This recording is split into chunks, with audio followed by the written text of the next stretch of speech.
Welcome to the PETA Podcast. I'm Emil Guillermo, your host for this behind-the-scenes look at PETA, the largest animal rights organization in the world. Here we talk to the key players at PETA and the movement and ask them about how animal rights change their lives and how they stay motivated to make the world a better place for animals. On today's episode, PETA's focus on horse racing. Getting attention now with a lawsuit on behalf of a bettor, a gambler, who feels the game is rigged when horses are commonly abused and medicated on race day. We believe this is a landmark case because if every bettor who bet on a race where it was found that a horse had been illegally drugged, there could be hundreds or thousands of lawsuits. And if the rules and the public outcry and the exposés that we have done about drugging aren't going to stop the illegal doping of horses, maybe 1,000 lawsuits will. PETA Senior Vice President Emil Guillermo, who is heading up the campaign, and yes, Ms. Guillermo is my wife of 30 years. We'll talk about PETA's efforts to end the abuse in racing today on the PETA Podcast. But first, we hope you've enjoyed our program so far. We began with PETA President and co-founder Ingrid Newkirk in Episode 1, who talked about her controversial comment about rats, pigs, dogs, boys, you know that one. Listen to Ingrid on Episode 1. She also talks about no-kill shelters. Check out that and all our links to previous episodes on our podcast player on PETA.org or wherever you listen to podcasts. And because we are really just beginning, don't forget to check us out on iTunes. Please rate and review. It helps spread the word that PETA has a podcast talking about the issues you care about. So in this episode, they call it the sport of kings, but in the modern day, it's really the sport of drug-dispensing vets and trainers. Horse racing, where the horses are just vehicles for pharmaceuticals that get them down the track. But now PETA has filed a lawsuit in New Jersey on behalf of a bettor who claims the use of drugs means that racing is rigged. PETA's Emil Guillermo says the suit is part of PETA's campaign to end the abuse of horses in racing. She says were it not for seeing a horse break down in the 2008 Kentucky Derby, there never would have been a campaign. Here's my interview with PETA Senior Vice President Emil Guillermo. We never actually wanted to have a horse racing campaign. This was something that came up unexpectedly in 2008. A beautiful filly named 8 Bells crossed the finish line and immediately fell down. And it turned out both her front ankles broke after she crossed that finish line. And she was euthanized right there on the track. And I was watching that race that day. And it seemed to me that there were things that could be done to make horse racing so much more humane than it is today even. And this is something that we could help with. Let's talk about what this involves, the PETA's horse racing campaign. What does it mean? We looked at what causes the most suffering among horses. And this turned out to be several things that are easily fixable. First of all, there is the drugging of horses. I think most people have heard that horses are occasionally illegally doped with substances such as frog venom or... Frog venom? Believe it or not. I mean, the ingenuity of people in racing really, to some degree, is unbelievable. They keep coming up with new things that they can dope horses with. And illegal doping is recognized and is condemned. But I think what fewer people realize, trainers and veterinarians use legal medications to keep horses running when they should be recuperating from strain and injury. And this overuse of legal medication is what leads to the breakdown and the deaths of horses on racetracks. There are statistics showing that more than 3 horses die every single day on racetracks in America. And so what does PETA hope to do? You're trying to make horse racing better? Well, horse racing has been in trouble for a number of years. I think its survival is in question. But we believe that at the very least, the owners and the trainers and the veterinarians and all the people involved need to take responsibility for making it much more humane than it is now. They need to stop the drugging. They need to provide horses with a more natural life. They need to stop the claiming, which is the sales of horses on tracks right after the races. And they need to stop selling them at auction, and they need to stop sending them to slaughter in Canada and Mexico. So this is a kind of maybe an incremental improvement. There's a lot of people who maybe would rather be on the fringe calling for the abolition, but you're actually moving toward racing, trying to make some changes, making it better, and then ultimately leading to maybe the end of racing? Well, the bottom line is that anytime there is a sport, or so-called sport, or an activity that involves animals that is done for profit, the animals suffer. And the bottom line on that is that we're opposed to all of that use of animals. That said, we have worked very hard to make things better for horses in racing because it's not going away immediately. And there are simple things that could be done to make life so much more pleasant, so much less cruel for the horses involved. And so is this an idea that can bring about change quickly? Or let's put it this way. What is the goal of the campaign? Our first goal is to stop the slaughter of horses and to get the drugs and the misuse of medication out of racing, because those two things cause the most suffering among the animals in this so-called sport. So if we can do that, we will have made life so much better for thoroughbreds and standardbreds in this country. All right, thoroughbreds being the horses that race in the Kentucky Derby. Standardbreds are more like the harness races. That's right. The thoroughbreds are the horses that people see on TV in May every year, and for the Triple Crown races, those three big races that are the ones most people are familiar with. And standardbreds are trotters and pacers used in harness racing, and you rarely see that on TV anymore. There aren't as many standardbred tracks as there are thoroughbred tracks. Recently, PETA was involved in a lawsuit filed against horse racing. Tell us about that suit, because that's part of the campaign too, right? Yes, just recently, a bettor, a man named Jeffrey Tretter from Illinois, filed suit against a trainer in New Jersey, alleging that because that trainer had reportedly given a horse an illegal substance, and then the horse later won the race, that his losses for betting were due to that illegal doping of the horse.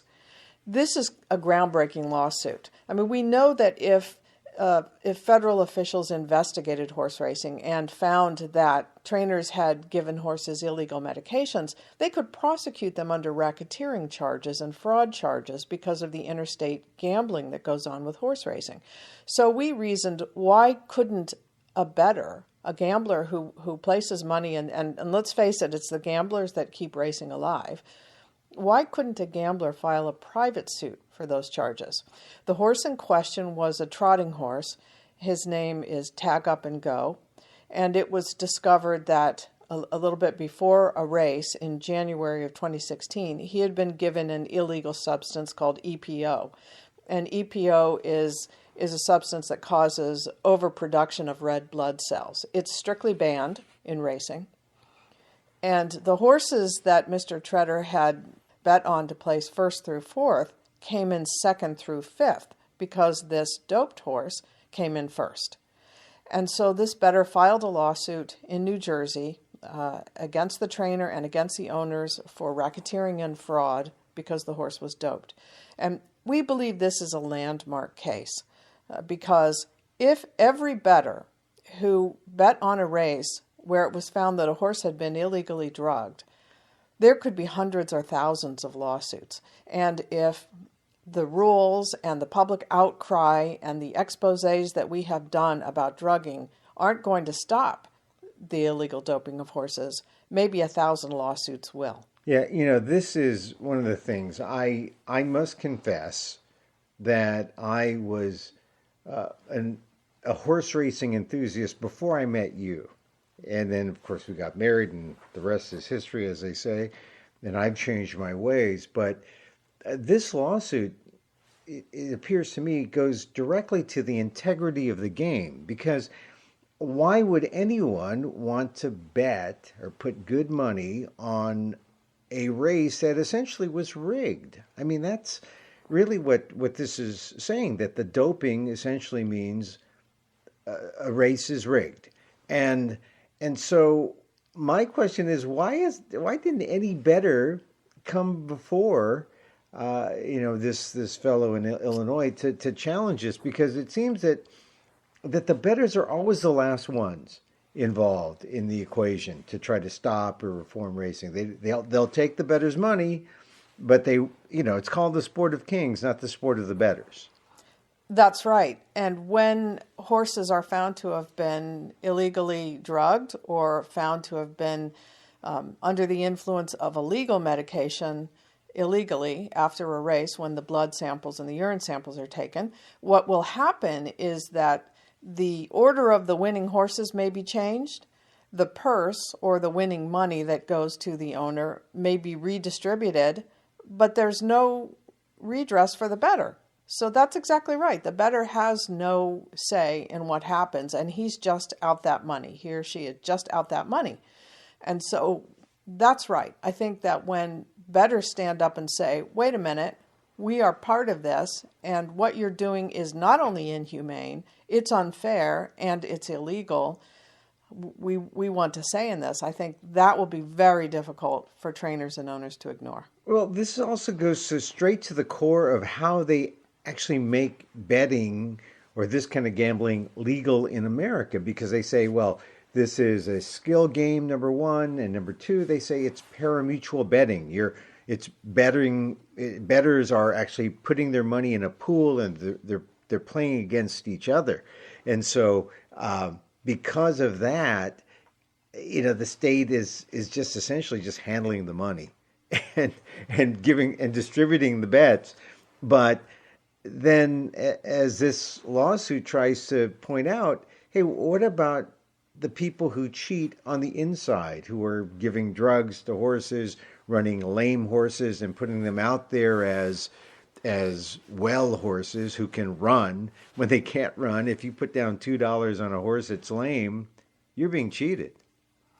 That's right. You're being cheated, and from our perspective, the horse is being cheated, because I think the life of a horse used in racing from beginning to end, in many cases, is just miserable. They're trained and raced as early as 2, long before their bones are even completely formed. They may be sold multiple times throughout their so-called career.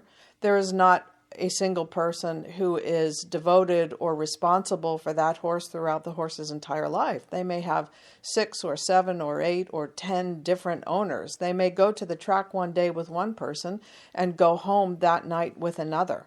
They have no access to the outdoors in many cases. They live their entire lives from the age of 2 until they're out of racing inside a stall or on the racetrack.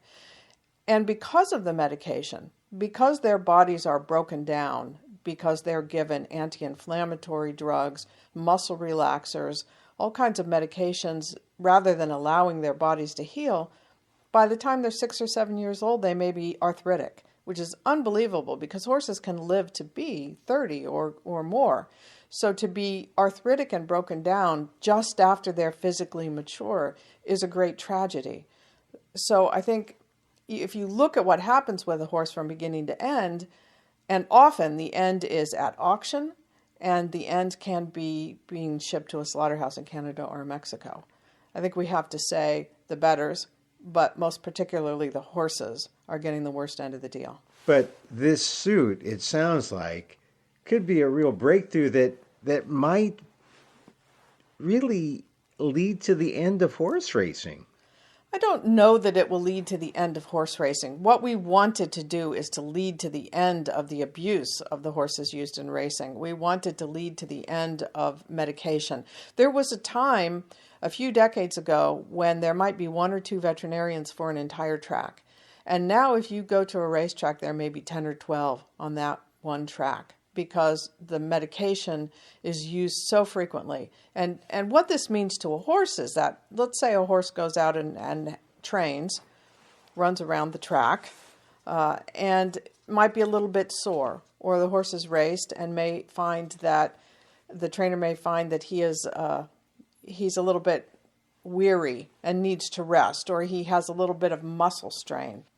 What we wanted to do is end the use of medication and illegal drugs. That's really what is so easy that could be done tomorrow.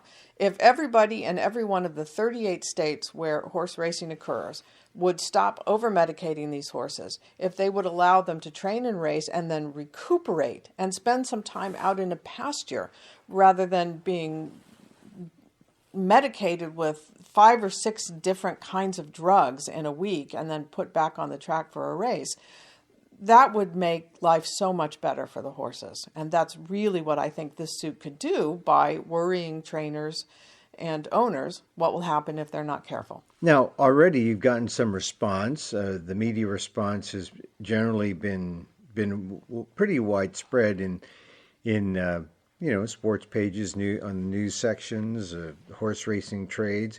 But you have some detractors, some people who say it's not going to fly, it's never going to amount to anything, the bettor's not going to get his money back, and the suit will be thrown out. I mean, there's been some criticism from insiders. Is that daunting to PETA?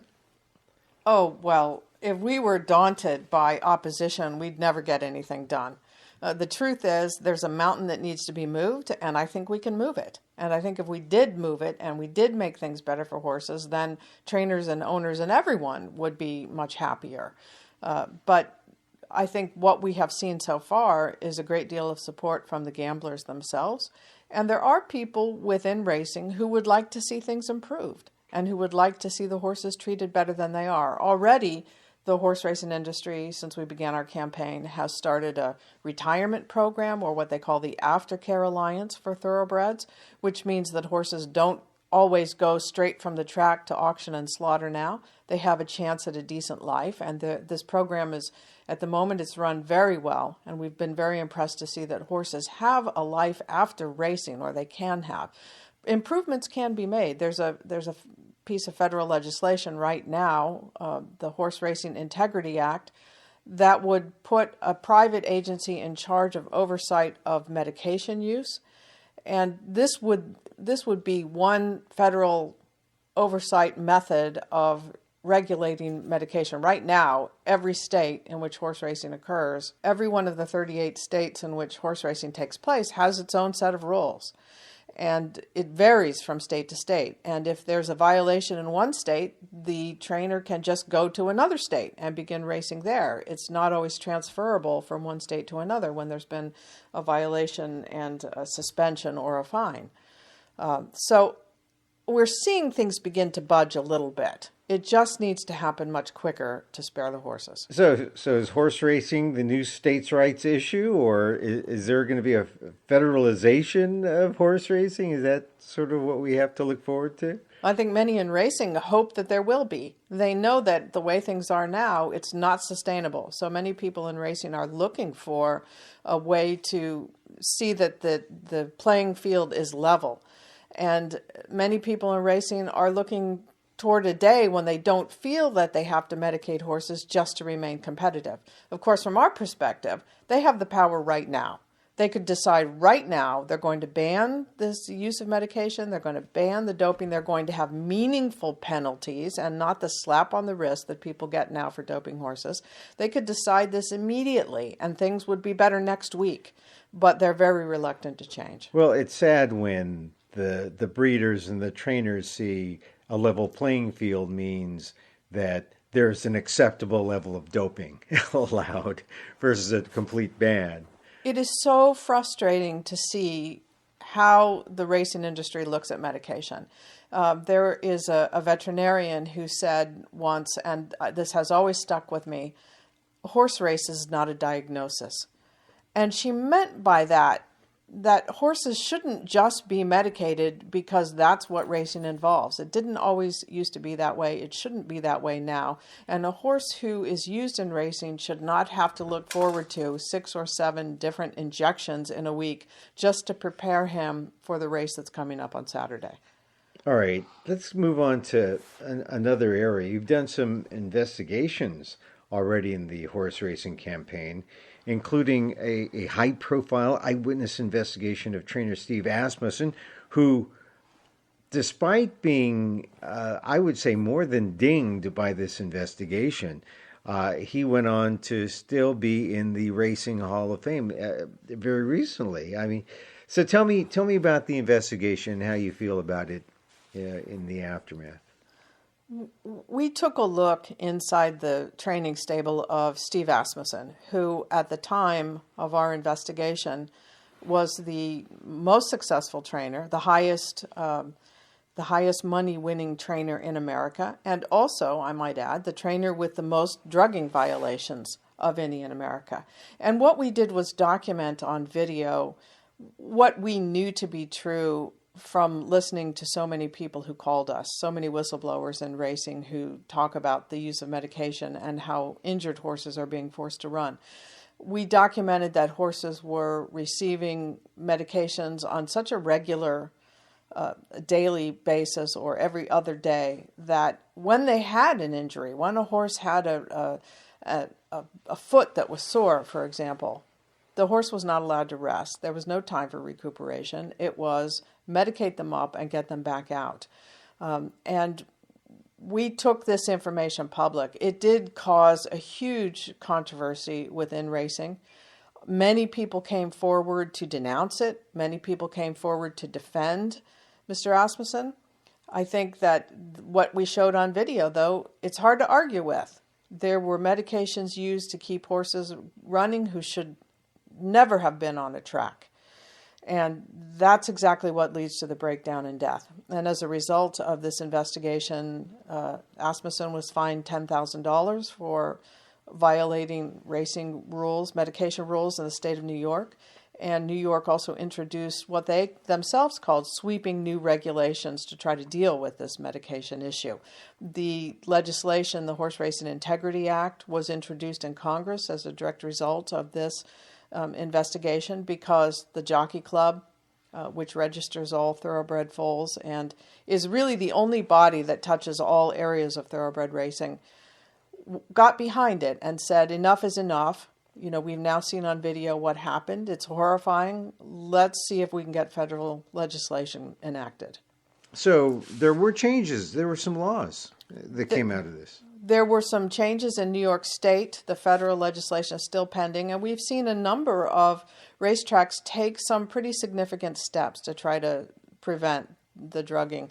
The Stronach Group, which owns Santa Anita Racetrack and Gulfstream, and Pimlico and some other tracks around the country, particularly stepped up. And they put, for example, cameras in the barns so that it could be monitored and they could see if somebody was over-medicating or illegally drugging a horse. We saw some other things come out of this too. I think, first of all, it put it in the public consciousness, and that was very important. And we began hearing from multiple whistleblowers within the racing industry. And I mean people who have worked on the track and currently work on the track, who see things that upset them, and then they get in touch with us and they tell them. And we have been able to go then to the track owners and say, we understand this is going on. And what can you do about it? For example, horses who shouldn't be run because there's an injury that's being hidden.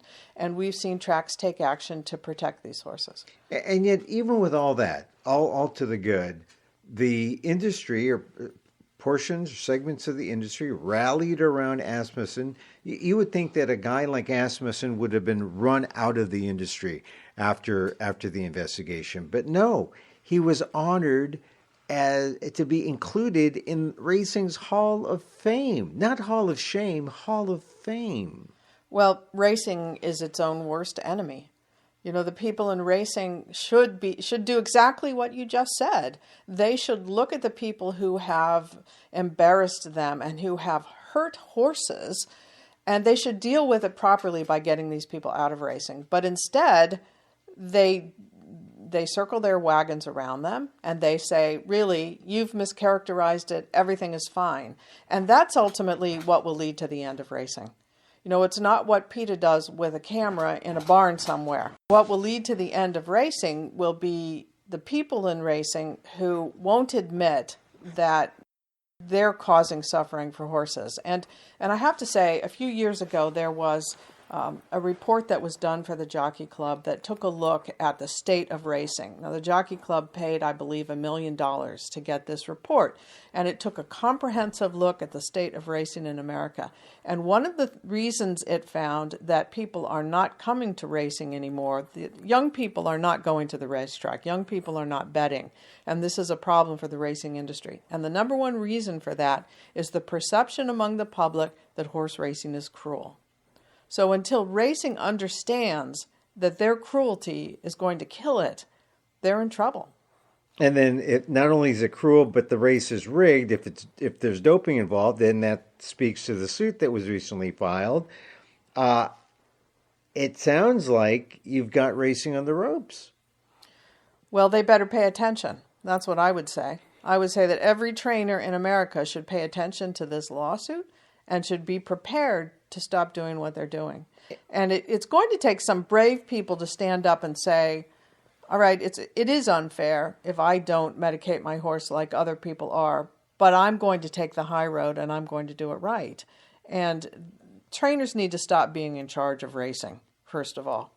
Trainers are setting the standards here, and they need to be removed from that role. I think owners could do it, and I think tracks can do it, and I think they can stop what's going on that hurts horses. And so, as a final question, incidentally, people can go to YouTube and see the video of the PETA investigation. They can also go to PETA.org. But as a final question, what does racing need to do or to make it more humane? And is there hope in your mind? I'm not sure if there's hope. I know exactly what racing needs to do. And it needs to start with the breeding. They need to be looking at what they're doing and stop breeding horses who have problems. They need to breed fewer thoroughbreds and standardbreds in America.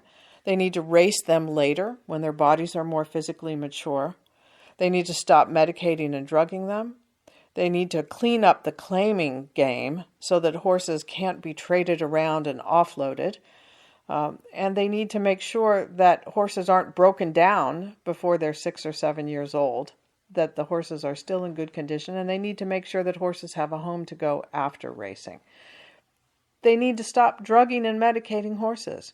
These are pretty straightforward and easy things to deal with, but it's going to take everybody in horse racing to agree that they need to do it, and then they just need to do it. I have never seen a group of people talk so much and do so little. The fix that they need is there. And if they don't do it, then I don't know what will happen, because I think the public is not going to support racing as long as horses are dying. Kathy Guillermo, Senior Vice President at PETA, on the campaign to end the abuse of horses in racing.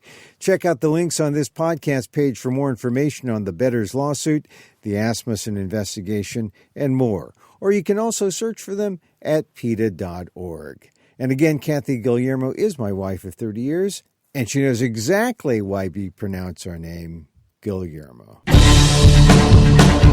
And that's it for our show. Hey, you can contact us at PETA.org. Don't forget to go to iTunes and rate and review the show.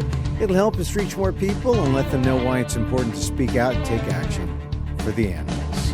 Our music, incidentally, is provided by Carbon Works. If you like it, hey, check them out on YouTube. And join us again next time for more insight into animal rights and the fight for a cruelty-free world on the PETA Podcast. I'm Emil Guillermo.